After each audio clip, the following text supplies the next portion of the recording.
It's looking like a pretty good explosion so far. Click on the Specials tab, and here we have Wind and Twist. We'll add a little bit of wind just to help the pieces fly off at a quicker rate.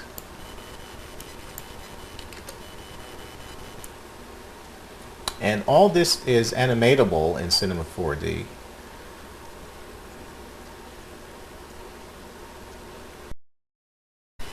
Okay, now the explosion is set, and we've reset the explosion to 0%, and that's where the animation will begin. So we'll click OK.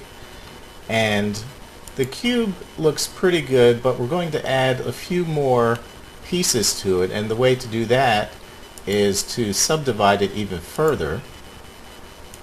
Subdivide it one more time, and now we have some really nice small pieces, but let's try one more subdivision, and you'll notice that we now have the potential to break this box into splinters, essentially.